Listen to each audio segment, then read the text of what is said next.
Hi students, as in previous video lecture, you learned about the meaning and the features of partnership firm.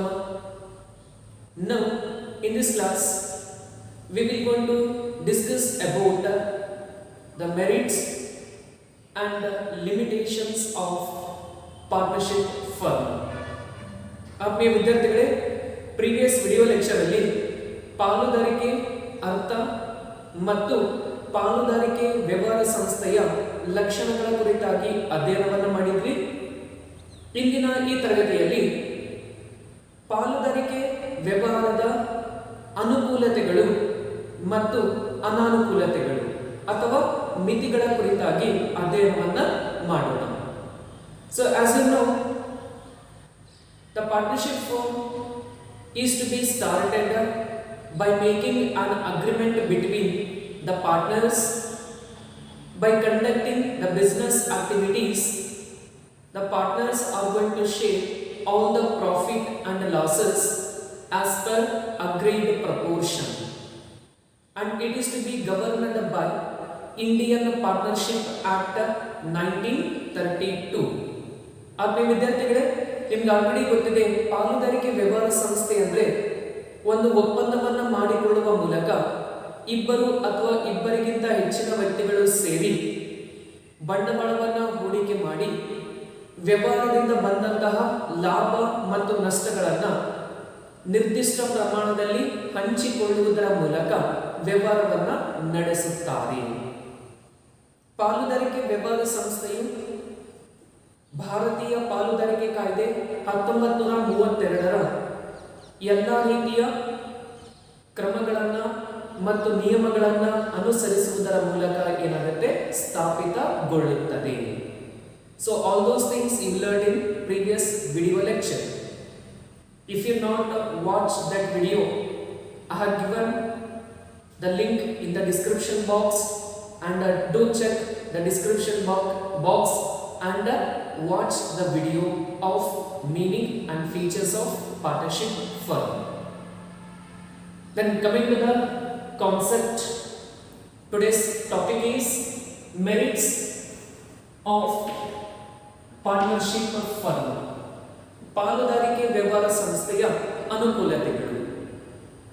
The first comes, that is ease of formation and closure. So as you know, ease means what it means? Easy.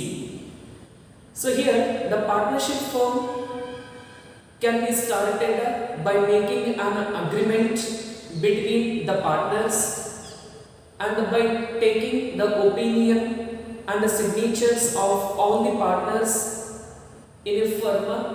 It can be started by following the regulations under 1932 Partnership Act, and it can be also closed very easily by making or by giving notice to all the partners. This firm can be dissolved very easily. So therefore, where the partnership firm can be exist by making an agreement between the partners, and registration is optional.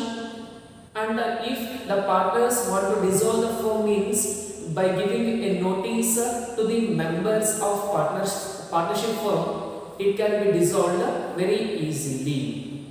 And the thing is, they need to follow the guidelines of Indian Partnership Act 1932. ಮೊದಲನೇದಾಗಿ ಸುಲಭ ಸ್ಥಾಪನೆ ಮತ್ತು ವಿಸರ್ಜನೆ. ಪಾಲುದಾರಿಕೆ ವ್ಯವಹಾರ ಸಂಸ್ಥೆಯನ್ನ ಸುಲಭವಾಗಿ ಸ್ಥಾಪನೆ ಮಾಡಬಹುದು. ಯಾವ ರೀತಿ ಅಂತಂದ್ರೆ, ಪಾಲುದಾರಿಕೆ ವ್ಯವಹಾರ ಸಂಸ್ಥೆಯಲ್ಲಿ ಇರುವಂತಹ ಎಲ್ಲ ಪಾಲುದಾರರ ನಡುವೆ ಒಂದು ಒಪ್ಪಂದವನ್ನು ಮಾಡಿಕೊಳ್ಳುವ ಮೂಲಕ ಏನ್ ಮಾಡಬಹುದು, ಈ ಒಂದು ವ್ಯವಹಾರ ಸಂಸ್ಥೆಯನ್ನು ಸ್ಥಾಪನೆ ಮಾಡಬಹುದು. ಮತ್ತು ಅದೇ ರೀತಿಯಾಗಿ ಎಲ್ಲ ಒಂದು ಪಾಲುದಾರರ ನಡುವೆ ಒಂದು ನೋಟಿಸ್ ಅನ್ನ ನೀಡುವುದರ ಮೂಲಕ ಅಷ್ಟೇ ಸುಲಭವಾಗಿ ಕೂಡ ಈ ಒಂದು ಪಾಲುದಾರಿಕೆ ವ್ಯವಹಾರ ಸಂಸ್ಥೆಯನ್ನ ವಿಸರ್ಜನೆ ಮಾಡಬಹುದಾಗಿದೆ. Then second is balanced decision making. So here in partnership firm, there are two options. All the partners, they can take effective part in taking decision and controlling the business. Otherwise, if any one partner acting for all, means that partner is going to take the decision and controls the business. Therefore, here, while taking the decisions of a business organization, all the partners sit together, they discuss about an issue and takes the decision and controls the business organization. So therefore, the partners will be expert in various fields. By collecting the opinion and suggestions of all the partners, they can take the proper decision to get the growth of enterprise. That is second advantage. ಎರಡನೇದಾಗಿ ಸಮತೋಲಿತ ನಿರ್ಧಾರ ತೆಗೆದುಕೊಳ್ಳುವಿಕೆ. ಅಂದ್ರೆ ಪಾಲುದಾರಿಕೆ ವ್ಯವಹಾರ ಸಂಸ್ಥೆಯಲ್ಲಿ ಎರಡು ಆಯ್ಕೆಗಳು ಬರ್ತವೆ. ಎಲ್ಲ ಪಾಲುದಾರರು ದೈನಂದಿನ ವ್ಯವಹಾರ ಚಟುವಟಿಕೆಗಳಲ್ಲಿ ಭಾಗಿಯಾಗಿ ವ್ಯವಹಾರವನ್ನ ನಿಯಂತ್ರಿಸಿ ನಿರ್ಣಯ ಕೈಗೊಳ್ಳಬಹುದು. ಅಥವಾ ಎರಡನೇ ಆಯ್ಕೆ ಏನು ಅಂತಂದ್ರೆ ಎಲ್ಲ ಪಾಲುದಾರರ ಪ್ರತಿನಿಧಿಯಾಗಿ ಒಬ್ಬ ಪಾಲುದಾರ ವ್ಯವಹಾರದಲ್ಲಿ ನಿರ್ಣಯಗಳನ್ನು ತೆಗೆದುಕೊಂಡು ವ್ಯವಹಾರ ಸಂಸ್ಥೆಯನ್ನ ನಿಯಂತ್ರಿಸಬಹುದು. ಸಾಮಾನ್ಯವಾಗಿ ಸಂಸ್ಥೆಗೆ ಸಂಬಂಧಿಸಿದ ನಿರ್ಣಯಗಳನ್ನು ತೆಗೆದುಕೊಳ್ಳಬೇಕಾದ್ರೆ ಎಲ್ಲ ಪಾಲುದಾರರು ಕುಳಿತು ಚರ್ಚೆಯನ್ನ ಮಾಡಿ ಎಲ್ಲ ಪಾಲುದಾರರ ಸಲಹೆಗಳನ್ನ ಮತ್ತು ಅವರ ಒಂದು ಅಭಿಪ್ರಾಯಗಳನ್ನ ಸಂಗ್ರಹಿಸುವ ಮೂಲಕ ಏನ್ ಮಾಡ್ತಾರೆ, ಈ ಒಂದು ನಿರ್ಣಯಗಳನ್ನ ತೆಗೆದುಕೊಂಡು ವ್ಯವಹಾರ ಸಂಸ್ಥೆಯ ಅಭಿವೃದ್ಧಿಗಾಗಿ ಅವರು ಶ್ರಮಿಸುತ್ತಾರೆ. ಇದು ಎರಡನೇ ಅನುಕೂಲತೆ. Third is more funds or more capital or more finance. In case of SPF, it suffers from the lack of finance, and in case of HUF form of business, it also going to face some financial issues. Whereas in case of partnership firm, we can able to see comparatively more capital. So why?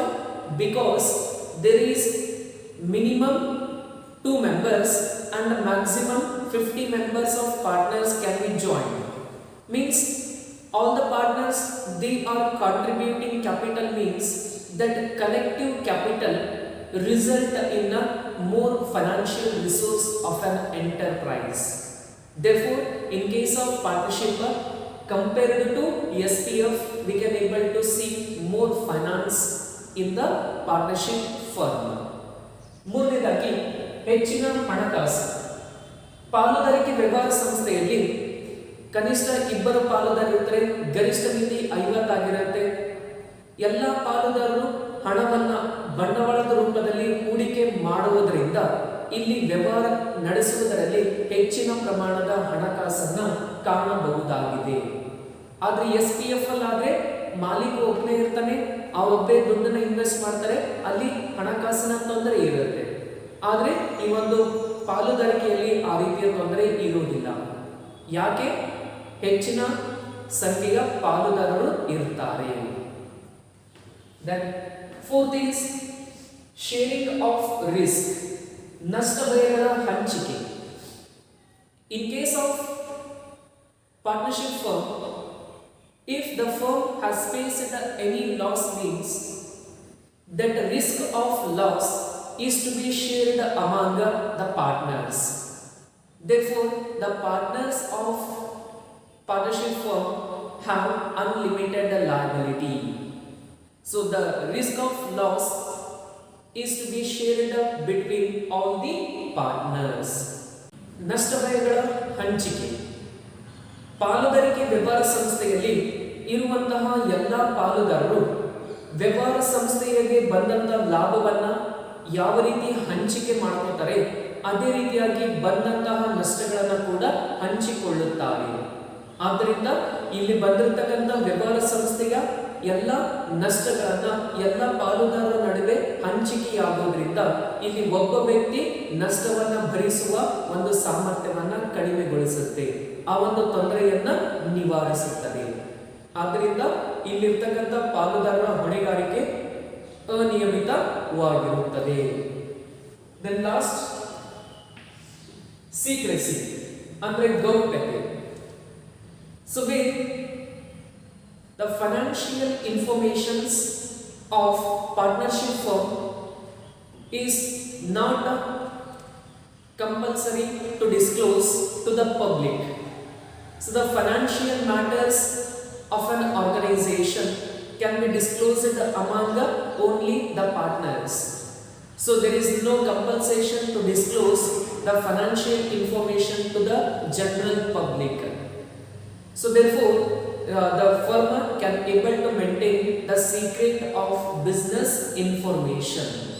That is also one of the advantage. ಕೊನೆಯದಾಗಿ ಗೌಪ್ಯತೆ ಅಂದ್ರೆ ಪಾಲುದಾರಿಕೆ ವ್ಯವಹಾರ ಸಂಸ್ಥೆಯ ಹಣಕಾಸಿನ ಮಾಹಿತಿಗಳನ್ನು ಸಾರ್ವಜನಿಕರಿಗೆ ಅಥವಾ ಬೇರೆ ವ್ಯಕ್ತಿಗಳಿಗೆ ನೀಡುವಂತಹ ಒಂದು ಯಾವುದೇ ಕಂಪಲ್ಸರಿ ಅಂದ್ರೆ ಕಡ್ಡಾಯ ನಿಯಮ ಇರುವುದಿಲ್ಲ. ಸೊ ಹಣಕಾಸಿನ ಮಾಹಿತಿ ಆಗಿರಬಹುದು ಅಥವಾ ವ್ಯವಹಾರ ಸಂಸ್ಥೆಯ ಒಂದು ದೈನಂದಿನ ಚಟುವಟಿಕೆಗಳ ಮಾಹಿತಿ ಆ ಒಂದು ಪಾಲುದಾರರ ನಡುವೆ ಮಾತ್ರ ಏನಿರುತ್ತೆ, ರಹಸ್ಯವಾಗಿರುತ್ತೆ. ಆದರೆ ಆ ಒಂದು ಮಾಹಿತಿಯನ್ನ ಬೇರೆಯ ವ್ಯಕ್ತಿಗಳಿಗೆ ನೀಡುವಂತಹ ಅವಶ್ಯಕತೆ ಇರುವುದಿಲ್ಲ. ಆದ್ರಿಂದ ವ್ಯವಹಾರ ಸಂಸ್ಥೆಯ ಹಣಕಾಸಿನ ಮತ್ತು ವ್ಯವಹಾರ ಸಂಸ್ಥೆಯ ಒಂದು ಸಂಪೂರ್ಣ ಮಾಹಿತಿಗಳನ್ನ ಗೌಪ್ಯವಾಗಿ ಅಥವಾ ರಹಸ್ಯವಾಗಿ ಇರಿಸಲಿಕ್ಕೆ ಸಾಧ್ಯ ಆಗುತ್ತೆ. All these five are merits or benefits or advantages of partnership firm.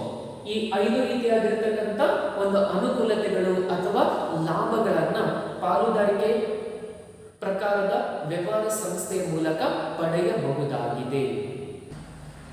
The next is demerits or limitations of partnership firm. Now you learned about what are the advantages of partnership. Means there are also some disadvantages or limitations out there. Let us discuss which are those limitations. ಆತ್ಮೀಯ ವಿದ್ಯಾರ್ಥಿಗಳೇ, ಈಗ ತಾನೇ ಪಾಲುದಾರಿಕೆ ವ್ಯವಹಾರ ಸಂಸ್ಥೆಯ ಅನುಕೂಲತೆಗಳು ಏನಿದಾವೆ ಅನ್ನೋದ್ರ ಬಗ್ಗೆ ತಿಳ್ಕೊಂಡ್ರಿ. ಈಗ ಪಾಲುದಾರಿಕೆ ವ್ಯವಹಾರ ಸಂಸ್ಥೆಯ ಅನಾನುಕೂಲತೆಗಳು ಏನಿದಾವೆ ಅಥವಾ ಮಿತಿಗಳು ಅಂತ ಕರಿತೀವಿ, ಅಥವಾ ಇಲ್ಲಿ ಏನು ಸಮಸ್ಯೆಗಳನ್ನ ಎದುರಿಸಬಹುದು ಅನ್ನೋದ್ರ ಕುರಿತಾಗಿ ಅಧ್ಯಯನವನ್ನ ಮಾಡೋಣ. There are mainly 5 limitations that we can able to observe in a partnership form of organization. ಪಾಲುದಾರಿಕೆ ವ್ಯವಹಾರ ಸಂಸ್ಥೆಯ ಪ್ರಕಾರದಲ್ಲಿ ಪ್ರಮುಖವಾಗಿ 5 ರೀತಿಯ ಸಮಸ್ಯೆಗಳನ್ನ ಕಾಣುವ ಸಾಧ್ಯತೆ ಇರುತ್ತದೆ. ಯಾವ ಅಂತೇಳಿ ನೋಡೋಣ. So the first is unlimited liability. So as you know, the partners of partnership form of organization, they have unlimited liability. So when the firm has faced losses, at that time when the firm want to pay all the losses, if the firm has sold out all the assets and even the amount of loss is to be paid by the organization, means the responsibility of partners is to sell their personal property for repayment of debt. That much of risk of liability is associated with this kind of organization. So therefore, if the firm has facing losses, if the firm asset is not sufficient to pay the loss of debt, means the partners have to sell their personal property for repayment of debt. That much of liability is in the hands of partners. ಮೊದಲನೇದಾಗಿ ಅಪರಿಮಿತ ಅಥವಾ ಅನಿಯಮಿತ ಹೊಣೆಗಾರಿಕೆ ಅಂದ್ರೆ ಪಾಲುದಾರರ ಹೊಣೆಗಾರಿಕೆ ಅನಿಯಮಿತವಾಗಿರುತ್ತೆ. ಒಂದು ವೇಳೆ ವ್ಯವಹಾರ ಸಂಸ್ಥೆ ನಷ್ಟ ಅನುಭವಿಸಿದೆ, ವ್ಯವಹಾರ ಸಂಸ್ಥೆಯ ಆಸ್ತಿಗಳನ್ನು ಮಾರಾಟ ಮಾಡಿದ್ರು, ಇನ್ನೂ ಸಾಲ ಮರುಪಾವತಿ ಮಾಡಬೇಕಾಗಿದೆ ಅಂದ್ರೆ ಪಾಲುದಾರರು ತಮ್ಮ ಸ್ವಂತ ಆಸ್ತಿಯನ್ನ ಮಾರಿಯಾದರೂ ಕೂಡ ಏನ್ ಮಾಡಬೇಕಾಗತ್ತೆ, ಹಣವನ್ನ ಮರುಪಾವತಿ ಮಾಡಬೇಕಾಗತ್ತೆ. ಅಷ್ಟೊಂದು ಅನಿಯಮಿತ ಹೊಣೆಗಾರಿಕೆ ಈ ಒಂದು ಪಾಲುದಾರಿಕೆ ಸಂಸ್ಥೆಯಲ್ಲಿ ಇರುತ್ತೆ. ಇದು ಮೊದಲನೇ ಸಮಸ್ಯೆ. Then second is limited resources, ಮಿತ ಸಂಪನ್ಮೂಲಗಳು. So here the resource, that is financial resources of these organization are limited because some of the partners, they are not financially strong, financially fit to invest more amount of capital for the business organization. At that time it faces the problem of finance and the firm cannot able to grow in future. ಎರಡನೇದಾಗಿ ಮಿತ ಸಂಪನ್ಮೂಲಗಳು. ಇಲ್ಲಿ ಪಾಲುದಾರಿಕೆ ವ್ಯವಹಾರ ಸಂಸ್ಥೆಯಲ್ಲಿ ಪಾಲುದಾರರು ಹಣಕಾಸಿನ ಸಾಮರ್ಥ್ಯ ಸ್ಟ್ರಾಂಗ್ ಆಗಿತ್ತು ಅಥವಾ ಹಣಕಾಸಿನ ಸಾಮರ್ಥ್ಯ ಚೆನ್ನಾಗಿತ್ತು ಅಂತಂದ್ರೆ ಬಂಡವಾಳವನ್ನ ಹೆಚ್ಚಿನ ಪ್ರಮಾಣದಲ್ಲಿ ಹೂಡಿಕೆ ಮಾಡ್ತಾರೆ, ಹಣದ ತೊಂದರೆ ಇರೋದಿಲ್ಲ. ಒಂದು ವೇಳೆ ಪಾಲುದಾರರ ಹಣಕಾಸಿನ ಸಾಮರ್ಥ್ಯ ಕಡಿಮೆ ಇತ್ತು ಅಂದ್ರೆ ಪಾಲುದಾರರು ಹೆಚ್ಚಿನ ಪ್ರಮಾಣದಲ್ಲಿ ಹಣ ಹೂಡಿಕೆ ಮಾಡಲಿಕ್ಕಾಗಲ್ಲ ಮತ್ತು ಪಾಲುದಾರರ ಒಂದು ಹೊಣೆಗಾರಿಕೆ ಅಥವಾ ಈ ಒಂದು ಹಣಕಾಸಿನ ಸಾಮರ್ಥ್ಯ ಕಡಿಮೆ ಆಗತ್ತೆ, ವ್ಯವಹಾರ ಸಂಸ್ಥೆ ಬೆಳೆಯೋದು ಕೂಡ ಕಷ್ಟ ಆಗುತ್ತೆ. So therefore sometimes it may also going to face the financial problem when the partners are unable to invest more amount of capital in the firm. Then third is possibility of conflicts, ಭಿನ್ನಾಭಿಪ್ರಾಯದ ಸಾಧ್ಯತೆ. So the major limitation and problem of partnership form of organization, that is possibility of conflicts. ವ್ಯವಹಾರ ಸಂಸ್ಥೆಯ ಈ ಒಂದು ಪ್ರಮುಖವಾದ ಹೊಣೆಗಾರಿಕೆ ಅಥವಾ ಪ್ರಮುಖವಾದ ಮಿತಿ ಏನು ಅಂತಂದ್ರೆ ಭಿನ್ನಾಭಿಪ್ರಾಯದ ಸಾಧ್ಯತೆ. So here minimum 2 partners are there and maximum 50 members are there. While taking the decision and while giving and taking the opinion and suggestions, the partner feel that they are not considering my suggestion, the other partner member is not accepting my viewpoint. So it creates conflicts and misunderstandings between the members and it may affect on day-to-day working of the enterprise. So that is also a big issue in the partnership firm. If all the partners having good understanding, there is no problem. If there is no understanding between the partners, means that will leads to conflicts. ಮೂರನೇದಾಗಿ ಭಿನ್ನಾಭಿಪ್ರಾಯದ ಸಾಧ್ಯತೆ. ಪಾಲುದಾರಿಕೆ ಸಂಸ್ಥೆಯಲ್ಲಿ ಏನಾದರೂ ನಿರ್ಣಯಗಳನ್ನು ಕೈಗೊಳ್ಳಬೇಕು, ವ್ಯವಹಾರ ಸಂಸ್ಥೆಯನ್ನು ನಿಯಂತ್ರಣ ಮಾಡಬೇಕು ಅಂದ್ರೆ ಎಲ್ಲ ಪಾಲುದಾರ ಅಭಿಪ್ರಾಯಗಳನ್ನ ಅಥವಾ ಅವರ ಒಂದು ಸಲಹೆಗಳನ್ನ ಸಂಗ್ರಹಿಸಲಾಗುತ್ತೆ.